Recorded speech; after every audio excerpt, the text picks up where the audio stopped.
Hey guys, what's up? My name's Ines. I write kissing books, and today I'm having a bit of a breakdown because in the game of life, I wagered high and lost the bet. Let me break it down for you.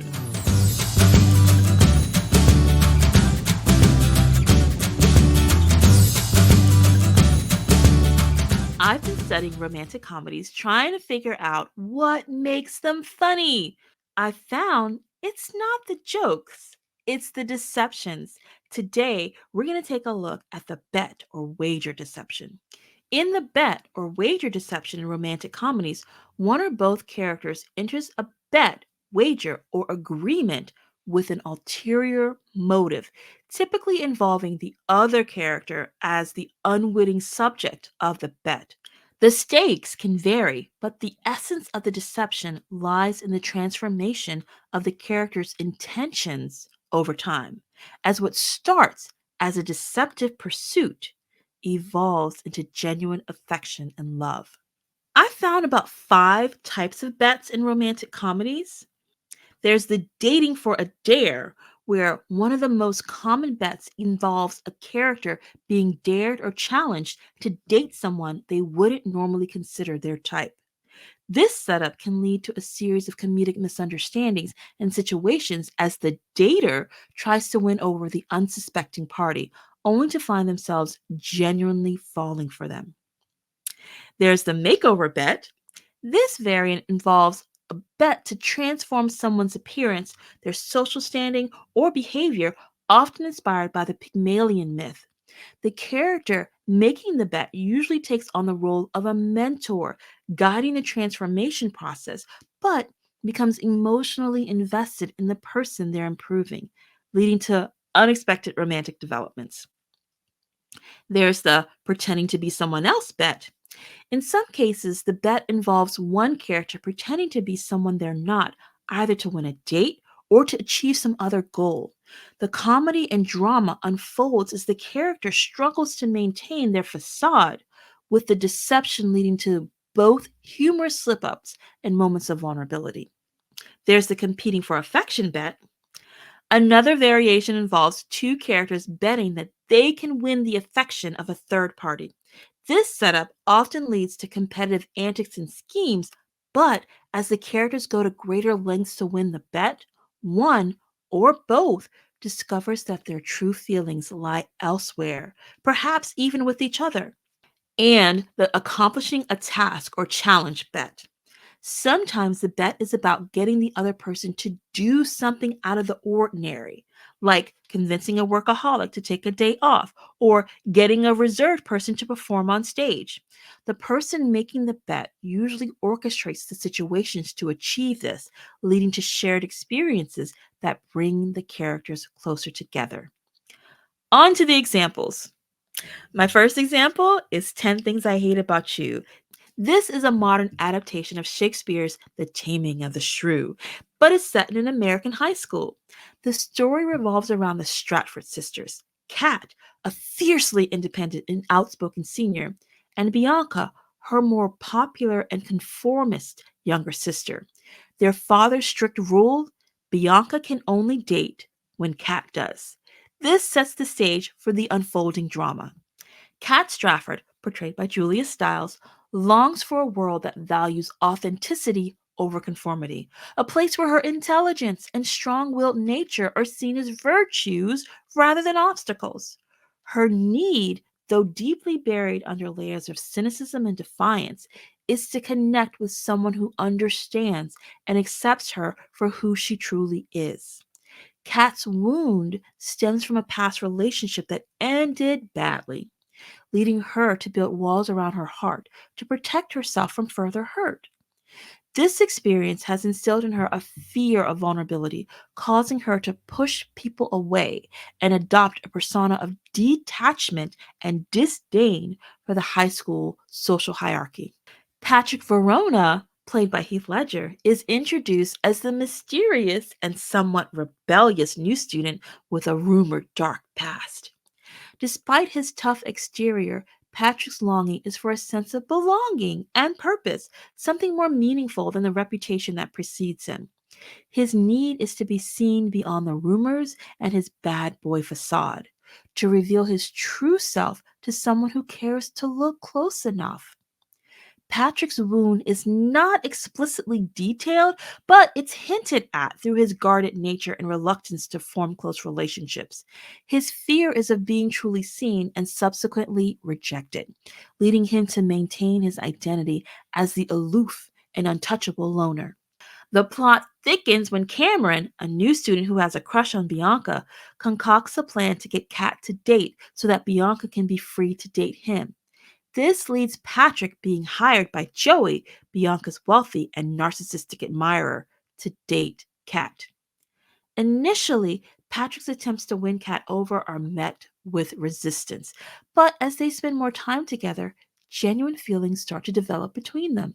10 Things I Hate About You uses the bet deception as a central plot device, leading to numerous comedic moments as Patrick attempts to win over the seemingly impenetrable Kat. The humor arises from Patrick's efforts to charm Kat, her resistance and sometimes abrasive responses to it, and the various high school settings and scenarios where their interactions take place. For example, their meet cute. When Patrick first tries to talk to Kat in the music store, he thinks this is going to be easy, but she coolly rebuffs him, highlighting the contrast between his determined efforts and her indifference. Then there's the serenade. Patrick performs a rendition of Can't Take My Eyes Off You, accompanied by the school's marching band on the football field while Kat is at soccer practice. His bold and public display, complete with goofy dancing and cheeky confidence, not only amuses the onlookers, but also endears him to Kat despite her initial embarrassment. The party scene. Joey throws a party, which provides a backdrop for some more humorous moments. Kat's uninhibited dance on the table, followed by Patrick's reaction and subsequent care when she hits her head, blends humor with moments of genuine connection. These comedic moments serve to not only entertain, but also to build the chemistry between Kat and Patrick, making their eventual romantic connection all the more satisfying. Kat's passionate and unapologetic essence begins to shine through as she opens up to Patrick, revealing her intelligence, humor, and tenderness. Similarly, Patrick's true essence, that of a caring and thoughtful individual capable of deep affection, emerges as he lets down his guard with Kat. The film reaches an emotional climax when the truth about the bet comes to light, shattering the trust and budding romance between Kat and Patrick. This revelation serves as the dark moment for both characters, forcing them to confront their fears and the consequences of their actions. In the end, Patrick's grand gesture, buying Kat a guitar with the money he earned from the bet, and expressing his true feelings, coupled with Kat's heartfelt poem, allows them to reconcile. This resolution showcases their growth and their willingness to embrace their true selves, paving the way for a genuine and loving relationship. How to Lose a Guy in 10 Days is a romantic comedy that intertwines the lives of Andy Anderson, played by Kate Hudson, and Benjamin Barry, played by Matthew McConaughey. Andy, a journalist for a women's magazine, longs to write about substantial matters, but she's stuck covering fluff pieces. Her latest assignment, however, offers a twist. She must start dating a man and then drive him away within 10 days using classic relationship faux pas. This challenge speaks to Andy's need for professional fulfillment and her desire to break free from the constraints of her superficial journalism. But it also masks her deeper wound, her fear of genuine intimacy, possibly stemming from past relationships or the superficial nature of her work. Benjamin, on the other hand, is an advertising executive who believes he can make any woman fall in love with him in 10 days, aiming to win a high stakes bet that would allow him to lead a prestigious diamond campaign. His longing is for professional success and recognition, believing that this will affirm his worth and capabilities. Beneath this ambition, however, lies Ben's need to be valued for more than just his charm and surface level achievements. His wound is not explicitly detailed, but is hinted at through his competitive nature and fear of failure, which drive him to maintain his identity as a suave, successful man who can win over any woman. The plot unfolds as Andy and Ben's paths cross, each unaware of the other's ulterior motives. Their initial interactions are marked by Andy's over the top antics to repel Ben, from her clinginess to her emotional manipulation, all designed to push him away according to her article's premise. Meanwhile, Ben's efforts to woo Andy become increasingly desperate as he counters her every move with patience and calculated charm, determined to win his bet. Some examples of comedic moments as these two who try to win the bet are the love fern. Andy gives Ben a love fern as a symbol of their growing relationship, only to use it later as a tool of guilt and manipulation, accusing him of letting their love die when the plant starts to wilt. Then there's the dog and poker game. Andy surprises Ben by bringing a small dog home, much to his dismay. The situation escalates comically when she brings the dog to a poker game with Ben's friends, showcasing her knack for disrupting Ben's bachelor lifestyle. Then there's the family album. In an effort to accelerate their relationship uncomfortably fast, Andy creates a family album featuring Photoshop pictures of her and Ben and their children. The absurdity of the album and Ben's forced smile as he presents it to his boss add a layer of comedic humor to the situation.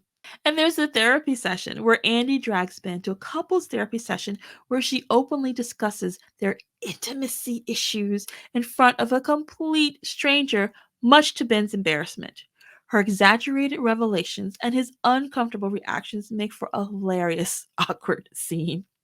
And there's lots more, all while Ben struggles for patience to win his bet. The turning point comes when Andy and Ben's deceptions are publicly revealed, leading to a mutual sense of betrayal. This revelation forces them to confront their fears and the superficial identities they presented to the world. Andy realizes her fear of genuine connection and her longing for meaningful work and relationships, while Ben confronts his fear of inadequacy and his need for authentic personal and professional relationships. In the end, both Andy and Ben must strip away their facades and confront their true feelings for each other. Andy's decision to pursue her true journalistic passions and Ben's realization of his love for Andy beyond the confines of the bet demonstrate their growth. Their reconciliation, symbolized by Ben's chase to stop Andy from leaving New York, culminates in their acceptance of each other's true selves, moving beyond the superficial identities they once clung to and embracing the essence of genuine love. There must be something about the number 10 in Bets. Both of these films provide audiences with hilarious scenes as the characters attempt to win a bet and wind up winning at love.